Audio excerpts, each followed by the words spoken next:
Saudações, conspiradores! Iniciando mais um programa Realidade Fantástica, hoje, na verdade, um debate fantástico sobre um dos temas mais palpitantes do realismo fantástico, que é o Triângulo das Bermudas, o famigerado polígono que está no Oceano Atlântico e que, segundo alguns, é um verdadeiro sumidouro de navios e de aviões ao longo das décadas. Para esse diálogo, nós temos conosco o professor Marcos Kuznick, que é o sócio fundador aqui do programa Canal Realidade Fantástica, nosso amigo, nosso irmão, e que vai debater conosco sobre esse tema tão interessante. Lembre-se de dar aquele joinha de confiança, de acionar o sininho e se inscrever no canal se você já ainda não for, porque isso é importante para nós como produtores de conteúdo aqui no YouTube. Vamos lá. Marquinhos, meu querido, a questão é o seguinte, não tem como estudar realismo fantástico sem se deparar com o famigerado Triângulo das Bermudas, né? Um dos assuntos mais debatidos e que parece que nunca morre, né? Ele sempre ressuscita quando vai se estudar o fantástico, vai se estudar os enigmas da humanidade.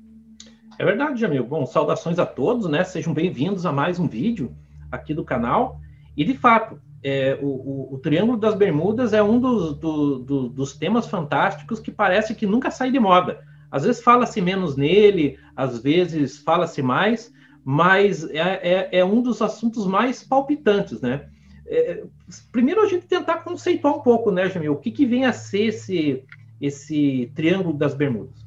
O Triângulo das Bermudas, pessoal, é uma área no Atlântico Norte, no Oceano Atlântico Norte, é um triângulo imaginário de uma área de cerca de 2 milhões de quilômetros quadrados. Para vocês terem uma ideia, o Brasil tem 8,5 milhões de quilômetros quadrados, então um pouco menos de um quarto do tamanho do Brasil, delimitado entre a Flórida, entre Miami, na Flórida, as Ilhas Bermudas e San Juan, em Porto Rico.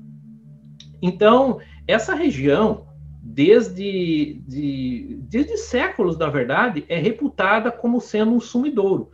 Tem aquela coisa do imaginário popular que acabou caindo em desenhos e muitos filmes, que ali é um verdadeiro portal dimensional, né? Dá a impressão que se você entrar inadvertidamente de barco ou de avião nessa área, você vai ser sugado aí para uma outra dimensão ou coisa parecida. Mas a gente vai falar um pouco disso e de alguns incidentes que levaram a surgir toda uma cultura, um folclore em cima do Triângulo das Bermudas. É interessante. Marquinhos, eu queria te perguntar, já aproveitando, né, os teus dotes de historiador, como você falou, é importante conceituar essa área de quase 2 milhões de quilômetros quadrados ali no Atlântico Norte. Se reputa quase que não mais de 1.000 desaparecimentos, mas se fala que desde Cristóvão Colombo já havia alguns relatos de anomalias. Mas quando que o assunto começou mesmo a tomar, digamos que, corpo na mídia? Segundo as tuas pesquisas. Você bem lembrou, Jamil, uma das primeiras referências de que poderia haver algo estranho naquela região teria sido feito pelo próprio Cristóvão Colombo, em 1492. Eu não tive acesso às fontes originais, mas o que se descreve é o seguinte, que ali, naquela região, as bússolas que equipavam os navios da frota de Colombo, elas se comportariam de uma forma estranha. Né? Isso é um dado. Também se diz que Colombo teria observado luzes, enfim, uma série de fenômenos inexplicáveis ao longo do tempo. Mas é interessante que a primeira vez que esse assunto foi abordado para o grande público foi num jornal chamado Miami Herald, em setembro de 1950. Esse Miami Herald não é um jornal sensacionalista, é um jornal sério, né? E ele começou a dar conta de uma série de desaparecimentos que estariam ocorrendo nessa rota, nesse triângulo imaginário. 2 anos depois da matéria publicada no Miami Herald, uma revista americana chamada Revista Fate, que era uma revista muito voltada para o realismo fantástico, que tinha essa pegada paranormal, etc., também publicou um artigo falando do famoso voo 19, que nós vamos falar daqui a pouco, que foi um dos grandes eventos de desaparecimento, nesse caso, de aeronaves que contribuiu para a popularização do Triângulo das Bermudas. Então, depois disso ter entrado na mídia, o grande precursor, realmente, e dizem que o cara que cunhou, que inventou o termo Triângulo das Bermudas, foi um autor chamado Vincent Gaddis. Esse Vincent Gaddis, ele era um autor mais ou menos na linha do Charles Roy Ford, né, que nós já falamos aqui no canal, talvez abordamos muitas vezes, que era um colecionador de fatos insólitos. Então, no ano de 1964, você veja bem, muito tempo já à frente, o Vincent Gaddis escreveu para uma revista. O nome do artigo dele era The Deadly Bermuda Triangle, né? O mortal Triângulo das Bermudas. E isso teve uma repercussão muito grande. As pessoas começaram a unir essa narrativa do Vincent Gaddis, tanto que depois ele publicou um livro chamado Invisible Horizons, né? Foi um livro que vendeu muito e que inspirou muita gente e ajudou a alimentar essa imagem do Triângulo das Bermudas. De fato, foi o Gaddis que deu o boom, até por ele ser um escritor sensacionalista, ele ter realmente essa pecha de trabalhar de uma forma bombástica. E o interessante é o seguinte, Jamil, durante todas essas décadas, realmente aconteceram alguns desaparecimentos que há quem argumente que nessa região não desaparecem mais navios ou aviões do que em qualquer outra parte do mundo. Porém, existem alguns comportamentos que são, no mínimo, estranhos. Para começar essa nossa narrativa, para vocês terem uma ideia, já em, por exemplo, 1918, existiu um cargueiro chamado USS Cyclops. Ele sumiu, sem deixar vestígio, na região do Triângulo das Bermudas, com mais de 309 pessoas a bordo. Nunca foi localizado. Foi o maior morte de pessoas num navio americano fora de uma guerra. Também você tem casos de sumiços de aviões, como um avião de passageiros, um Douglas DC-3, com uma tripulação de 32 pessoas, que também desapareceu sem deixar vestígio. Quando a gente fala sem deixar vestígios, é o seguinte: geralmente, quando um avião cai, ele se despedaça. Não existe esse negócio de pousar na água, né? Geralmente, o avião, quando ele cai, ele acaba se despedaçando e deixando um rastro de destroços, manchas de óleo, coisas boiando, etc. E vários desses acidentes acabavam deixando traço nenhum. Até, por exemplo, houve o caso de um avião-tanque dos Estados Unidos, um cargueiro, um KC-135, que também, no ano de 1963, também desapareceu sem vestígios. Mas um dos casos mais que capturou a imaginação das pessoas com relação ao Triângulo das Bermudas foi o do famoso voo 19, né, Jamil? Sem dúvida. Esse voo 19, né, não sei se eram caças ou bombardeiros da Marinha norte-americana que partiram num exercício e não voltaram, né, Marquinhos? E tem, inclusive, as transcrições da comunicação deles do rádio, etc. Aconteceu o seguinte: no dia 5 de dezembro de 1945, né, já tinha acabado a Segunda Guerra Mundial, perdão, né? A Segunda Guerra Mundial acabou para os americanos lá com o bombardeio de Hiroshima e Nagasaki em 45, mas ainda em 1945, no dia 5 de dezembro de 45, saíram várias missões do Fort Lauderdale, na Flórida, uma das pontas do Triângulo, missões de treinamento. Uma dessas missões de treinamento era uma esquadrilha de 5 aviões do modelo Grumman TBM Avenger, né? Você está vendo aí a foto desses aviões, é uma espécie de um caça-bombardeiro, e que estava sendo usado para treinamento militar.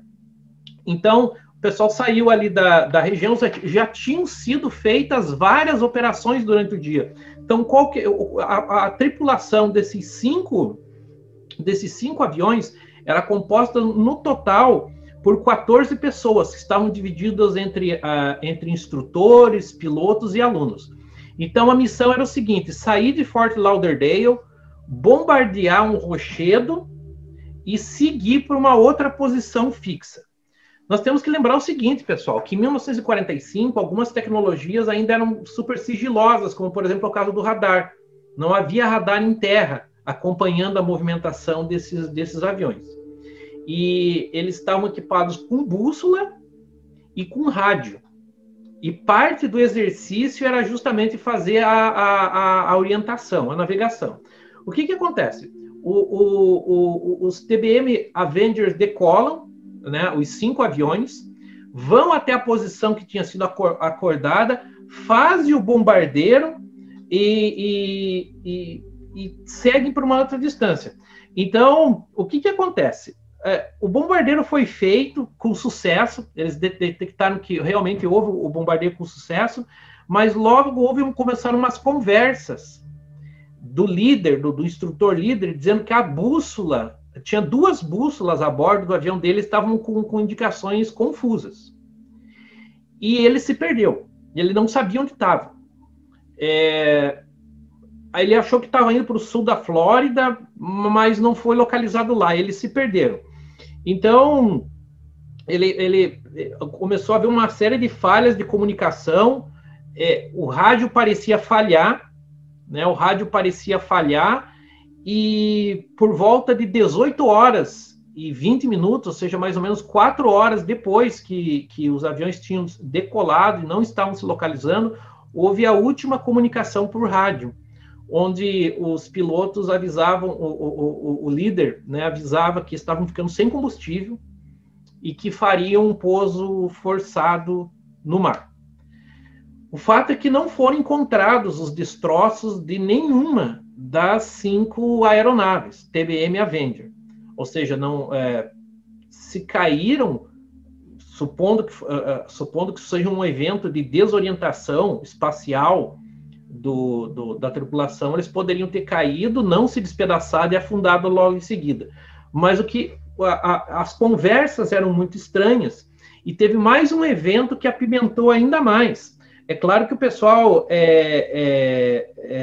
na mesma noite, foi dado busca aos aviões desaparecidos, com um avião PBM-5 Mariner, um avião de resgate. Esse avião também desapareceu com uma tripulação de 12, 13 ou 14 pessoas assim. Então, foi um duplo desaparecimento dos 5 aviões TBM Avenger e do avião que foi no seu percalço.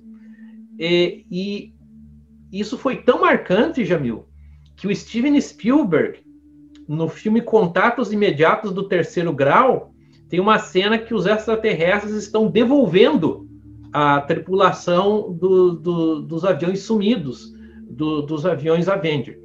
Mas esse foi uma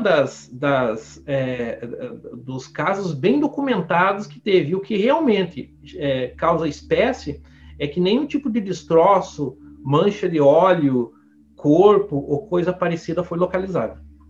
Interessante que uma das coisas mais relatadas, Marquinhos, né, além da desorientação, né, essa sem dúvida é a coisa que está em todas as pesquisas e relatos, essa desorientação, principalmente em voos por instrumentos, né, que os pilotos sentem e não conseguem se localizar. Também muito relatado a questão do horizonte meio que se transformar em uma espécie de neblina verde, descer sobre as aeronaves ou sobre os navios e a pessoa não conseguir se localizar, inclusive visualmente mais.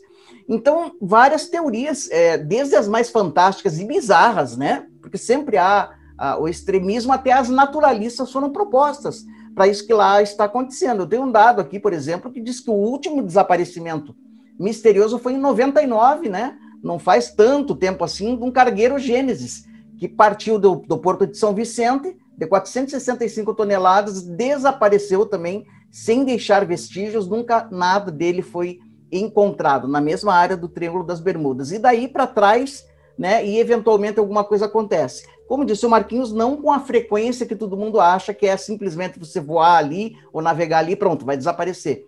Então, alguma coisa deve estar acontecendo, né? O que você, nas suas pesquisas, Marquinhos, pensa que teríamos uma explicação naturalista, anomalia magnética, já falaram em gás metano, que se evaporaria ali e causaria formações de nuvens, enfim, até naves, né, como o Spielberg ilustrou no filme, que estariam capturando todo esse povo.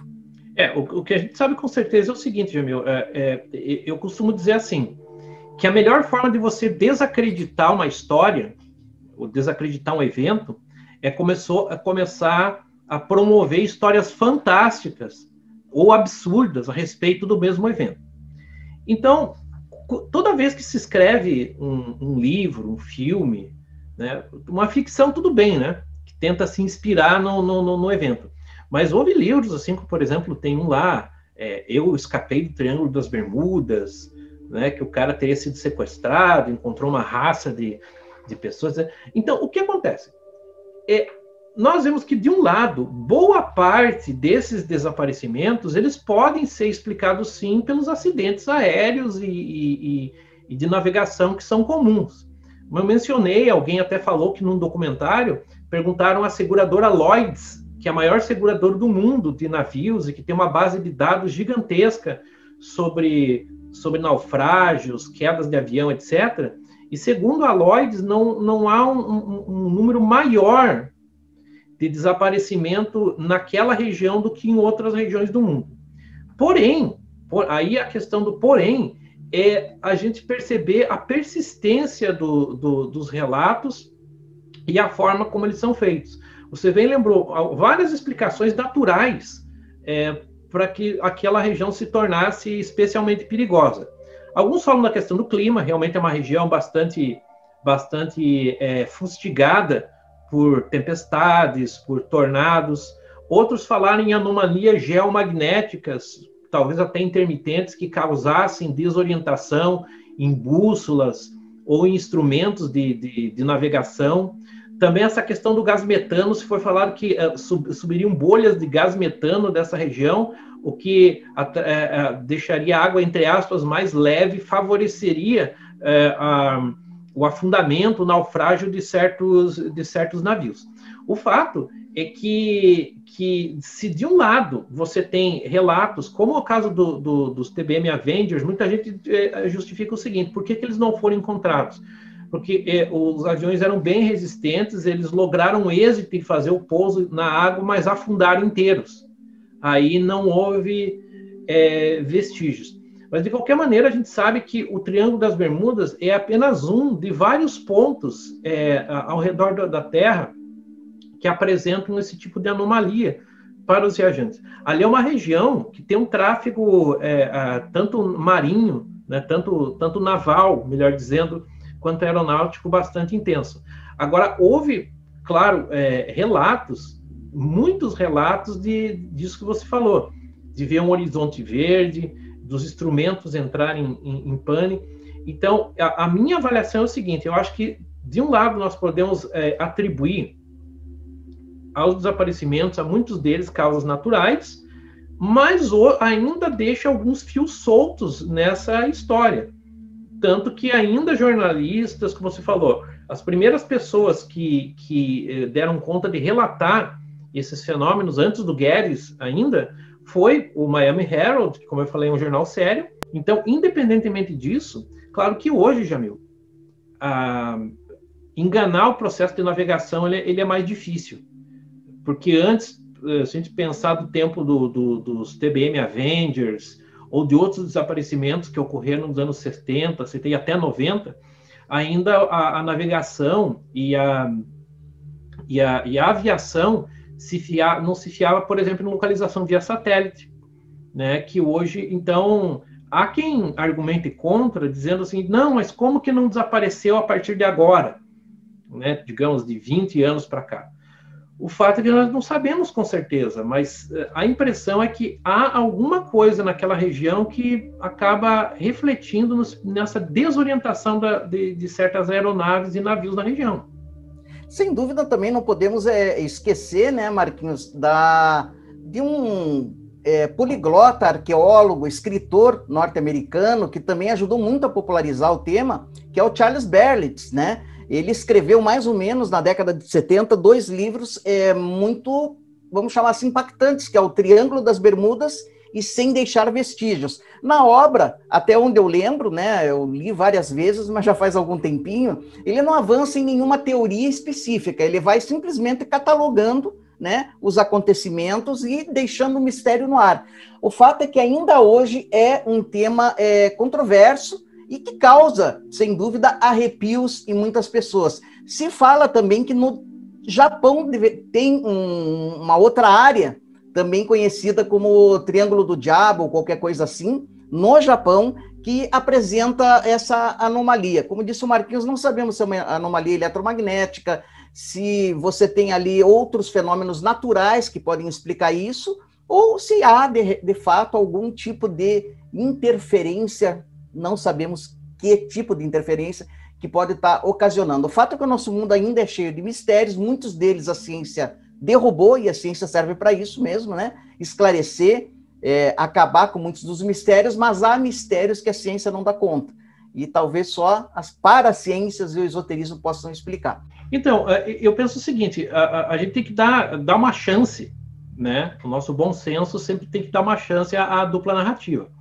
Como eu falei, eu estou assim muito convencido de que não só no Triângulo das Bermudas, só fazendo um parênteses, existe todo um ramo da literatura chamada de história trágico-marítima, que vai narrar os feitos e aventuras e perrengues, por que não dizer das pessoas que vivem no mar, e que fizeram viagens épicas. E como eu disse, há muito pouco tempo atrás, as pessoas tinham que se fiar em recursos de navegação que dependiam muito mais da interpretação humana do que agora. De qualquer maneira, o Charles Berlitz, por exemplo, ele dá uma narração interessante sobre um contraponto, né? Agora, a questão do ceticismo, eu acho que é importante que a gente perceba que onde há fumaça há fogo, né? Então, de qualquer maneira, se é verdade que muitas pessoas acabam usando o folclore do Triângulo das Bermudas simplesmente para produzir artigos e livros e etc., né? Eram os clickbaits aí do passado, também a gente tem que reconhecer que muitas coisas não são resolvidas de uma forma muito satisfatória. Então, eu acho que...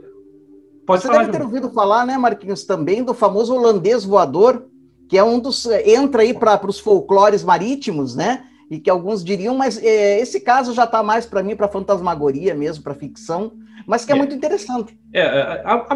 A história trágico-marítima, ela é fascinante, porque há muitos casos, por exemplo, que chamam a atenção de navios que foram perdidos, depois, quando foram encontrados, a tripulação tinha sumido, não tinha ninguém a bordo, não tinha sinal de luta, não tinha sinal de que foi abordado por piratas, que é uma outra explicação antigamente, não, de repente foram abordados por piratas, e de fato, aquela região ali, ela era, pela rota comercial que fazia, sul dos Estados Unidos, né, no Caribe, era uma região onde se passava muitas mercadorias coloniais, isso no século XVIII, XIX, né, então ouro, etc. E claro, a pirataria, que ainda existe até hoje, a gente tem mares no mundo que ainda estão infestados de piratas, e mesmo rios aqui no Brasil, mas de qualquer maneira, essa história trágico-marítima, ela dá conta de vários fenômenos, que até teve um navio chamado Mary Celeste, também, que foi encontrado, sem tripulação. Muitas pessoas falam que foi no Triângulo das Bermudas, mas não foi. A região que ele foi encontrado foi muito mais perto da Europa. Mas, como eu disse, algumas pessoas acabam considerando as dimensões do Triângulo das Bermudas um pouco maiores. Então, essa do holandês voador é uma das histórias assim, mais fascinantes da história trágico-marítima, que conta que um capitão holandês, virando o Cabo Horn, a tripulação clamava para que ele não fizesse aquilo, etc. Em determinado momento, uns dizem que apareceu Nossa Senhora, outros falam que foi uma aparição divina, e que o capitão se insurgiu, ou amaldiçoou, ou mesmo deu um tiro, e que a partir desse momento ele passou a vagar pelos oceanos, e sempre que alguém encontra com o holandês voador, né, com aquele navio fantasmagórico, é o presságio de que alguma coisa terrível vai acontecer. Mas, de qualquer maneira, a gente tem que pensar o seguinte: mesmo hoje, Jamil, com toda a tecnologia que nós temos, de GPS, de rádio, etc., ainda há muitos casos misteriosos, como, por exemplo, do Malaysia Airlines, né?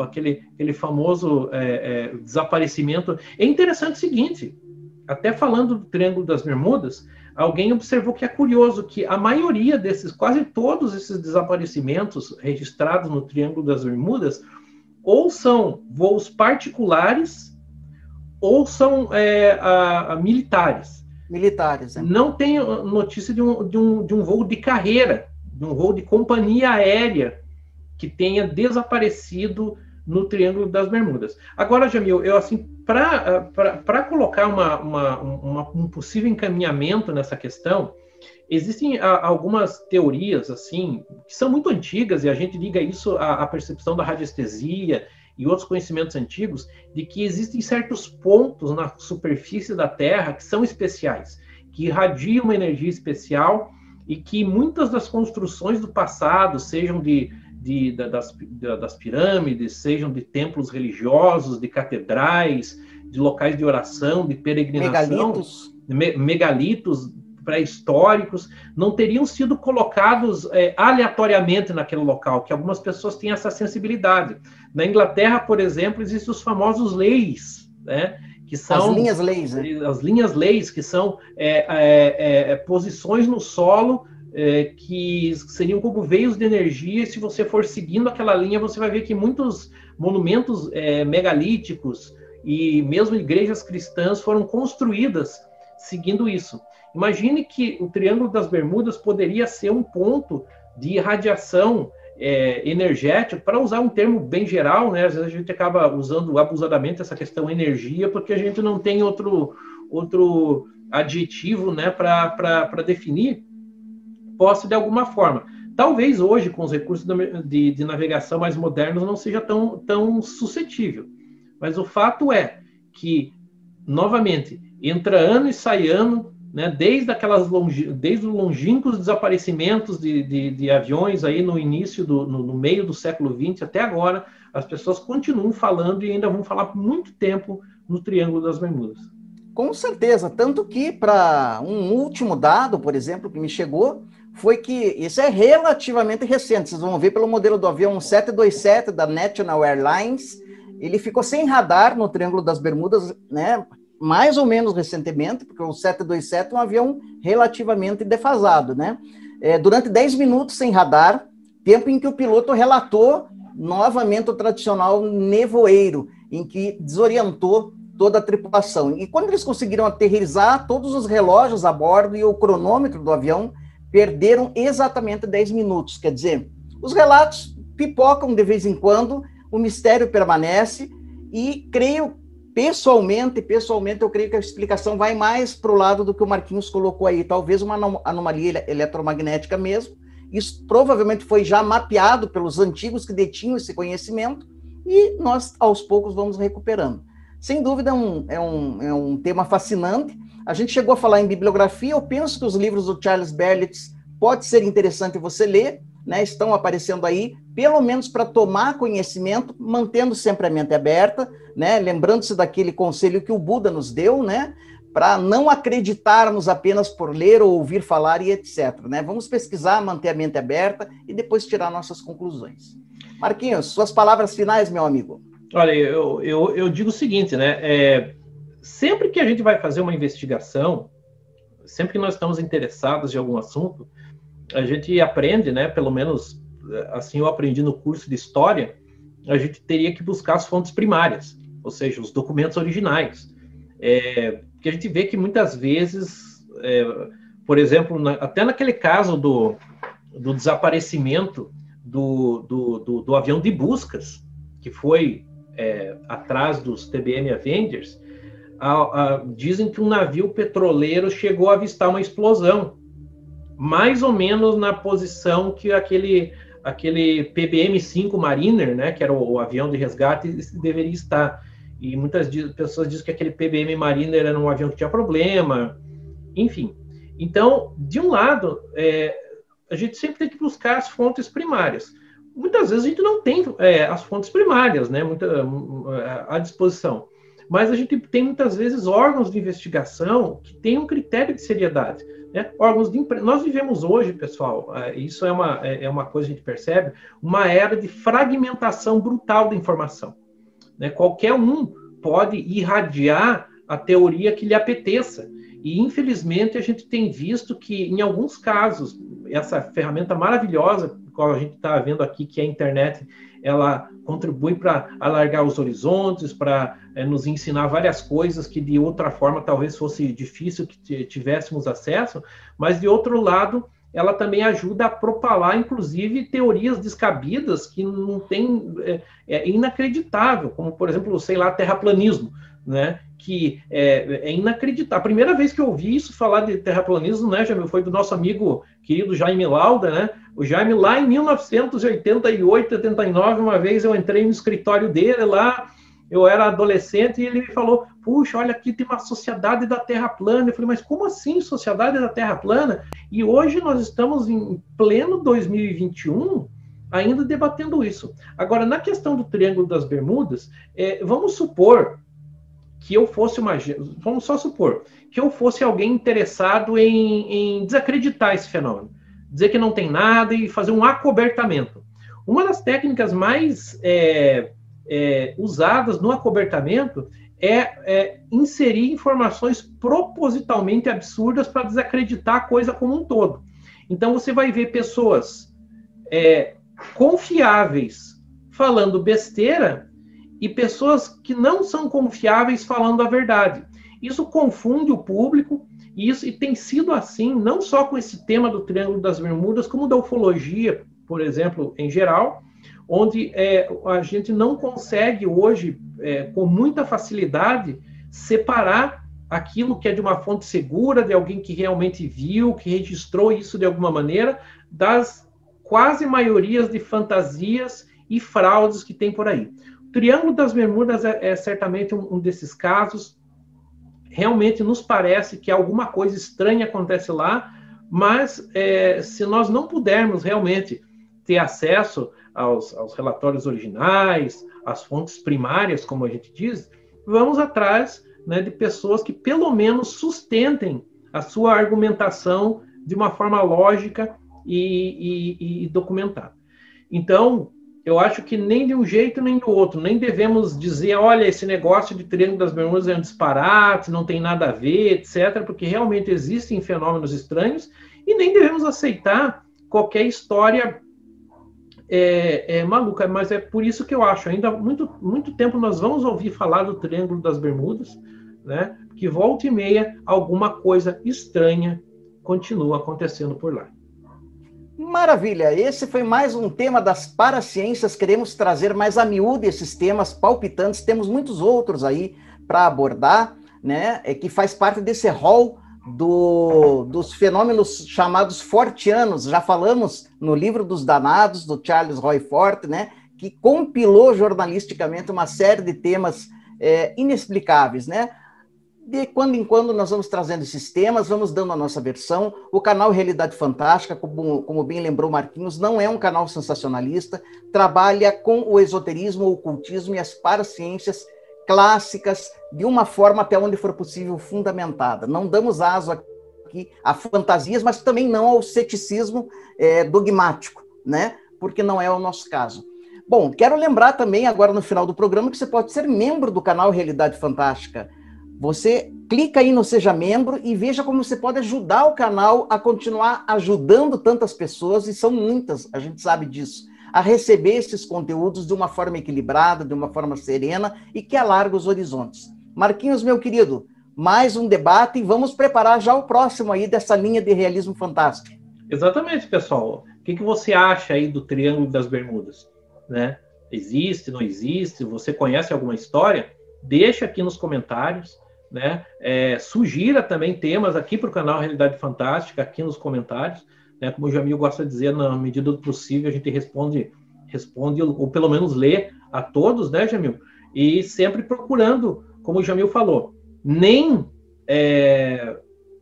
dar vaza a qualquer teoria maluca, mas também sem fechar as portas para aquilo que é fantástico, porque afinal de contas o mistério está entre nós. Até o nosso próximo encontro.